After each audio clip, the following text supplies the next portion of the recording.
పెంపొందించే విధంగా మీకు టీసీఎస్ కానీ, మైక్రోసాఫ్ట్ కానీ, IBM కానీ, yahoo.com కానీ, ఇటువంటి మెటా కానీ ఇటువంటివన్నీ కూడా విశాఖపట్నానికి వచ్చేటువంటి ప్రక్రియలో అవన్నీ కూడా MOU అయినాయి. వేలాది ఉద్యోగస్తులు వచ్చే అవకాశం ఉంది.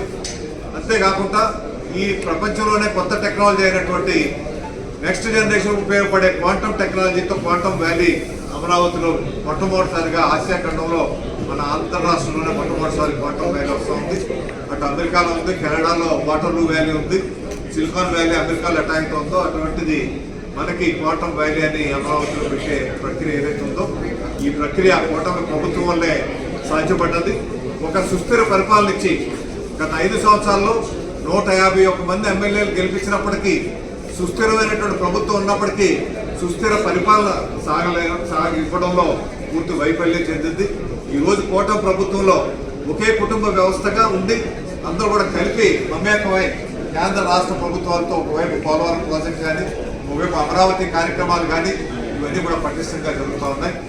ఇవన్నీ కూడా వీర సైనికులకి, జన సైనికులకి, వీర మహిళలకు తెలియపరచాలనేటువంటి ఆలోచనతో వారితో షేర్ చేసుకోవాలని, అభివృద్ధి ఫలాలు వారికి తెలియపరచడం కాదు, వాళ్ళ అభిప్రాయాలు కూడా తెలుసుకొని వాళ్ళ అభిప్రాయాలకు అనుగుణంగా ప్రజలకు మరింత చేరువయ్యేటువంటి భవిష్యత్ ప్రణాళికలు రూపొందించుకోవడానికి కావాల్సిన విధంగా ఈ డెలిగేట్ సమావేశం ఉంటుంది 28, 29, 30 తారీఖుల్లో విశాఖపట్నంలో ఉత్తరాంధ్రకి మొట్టమొదటిసారిగా ఈ కార్యక్రమం ఇచ్చేందుకు పవన్ కళ్యాణ్ గారికి నా హృదయపూర్వక అభినందనలు తెలియపరుస్తున్నా.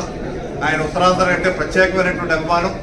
గతంలో ఆయన రాజకీయంగా వచ్చినప్పుడు మొదట్లోనే ఆయన ఒక మాట ఇచ్చారు, ఉద్దానంలో కిడ్నీ వ్యాధులతో వేలాది మంది ఏ రకమైతే ప్రాణాలు కోల్పోతున్నారో వాళ్ళకి మంచి భవిష్యత్తు ఉండే విధంగా భవిష్యత్తులో ఇటువంటి కిడ్నీ వ్యాధులు రాకుండా ఉండాలని అంతర్జాతీయ స్థాయికి కూడా తీసుకొని వెళ్ళి అక్కడ మంచి వైద్యశాలను నిర్మించి ఆ వ్యాధిని అరికట్టే విధంగా చర్యలు తీసుకోవడంలో ఏ రకంగా అయితే విజయం సాధించారో అదేవిధంగా ఉత్తరాంధ్ర స్టీల్ ప్లాంట్ ఏదైతే మనకి ఆయుపట్టుగా విశాఖ ఉక్కు, ఆంధ్ర హక్కు అని ఏదైతే పోరాటం చేస్తున్నామో ఆ పోరాటం ఫలితంగా వచ్చినటువంటి విశాఖ ఉక్కుని ప్రైవేటీకరణ కాకుండా కాపాడే విధంగా ఆ ప్రయత్నం చేసినటువంటి పవన్ కళ్యాణ్ గారు, నారా చంద్రబాబు నాయుడు గారు సఫలీకృతమై ఇటువంటి మంచి కార్యక్రమాలు చేయడంలో విజయవంతం సాధించాం. తక్కువ 14 మాసాల్లోనే భవిష్యత్తులో మరింతగా అభివృద్ధి చేయాలనేటువంటి ఆలోచనతో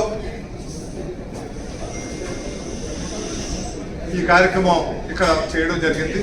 భవిష్యత్ ప్రణాళికల్లో మా జన సైనికులు, వీర మహిళలు ప్రజల్లో మమేకమై ప్రభుత్వ పథకాలు ప్రజల్లోకి తీసుకుని వెళ్ళి ఇంకా ప్రజల అవసరాలు గమనించి అవసరాలకు సరిపడగా ప్రభుత్వ ప్రణాళికలు కూడా మార్చుకొని ఇంకా ముందుకు వెళ్ళి ప్రజల్లో మమేకమై చరిత్రలో చిరస్థాయిగా ఈ కూటమి ప్రభుత్వం ఉండాలనేటువంటి ఆలోచనతో నాకు తెలిసి ఈ జనరేషన్స్లో కానీ ఏ నాయకుడు కూడా కూటమిలో ఉన్నప్పుడు తర్వాత మేము అధికారంలోకి రావాలని సహజంగా ఎవరైనా ఆశిస్తారు.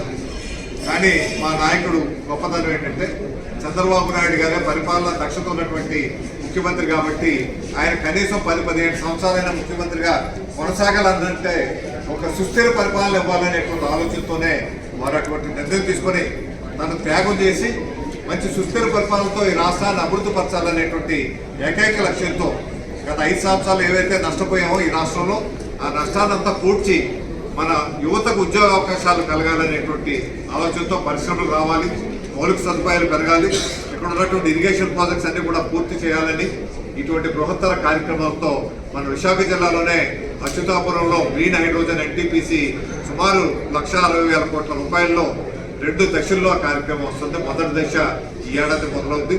మొదటి దశలోనే 20,000 ఉద్యోగాలు అక్కడ వచ్చే అవకాశం ఉంది.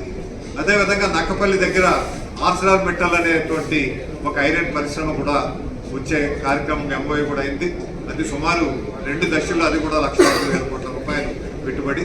అదేవిధంగా ఫార్మా సెల్స్ అని సుమారు 11,000 కోట్ల రూపాయలతో ఫార్మా సెల్స్ మనకి నక్కపల్లిలో కూడా కేంద్ర ప్రభుత్వం ద్వారా వచ్చే కార్యక్రమం జరుగుతోంది.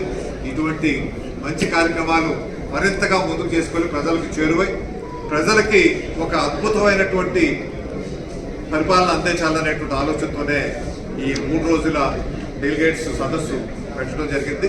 ఈ సదస్సును విజయవంతం చేయాల్సిందిగా ముఖ్యంగా మీడియా మిత్రులు మీ అందరూ కోరుతూ మీరు గతంలో ఏ రకంగా అయితే ఈ జనసేన ప్రయాణానికి మీరు అన్ని రకాలుగా అండదండగా ఉండి వారికి ప్రోత్సహించారో ఇప్పుడు కూడా మీ ప్రోత్సాహం మాకు అవసరం తెలియకోసం మీ ద్వారా ప్రజలకి వెళ్ళాలి, పవన్ కళ్యాణ్ గారి సందేశం వెళ్ళాలనే ఆలోచనతోనే ఈరోజు ఈ కార్యక్రమాలను ఏర్పాటు చేయడం జరిగింది. థ్యాంక్ యూ అంటే జై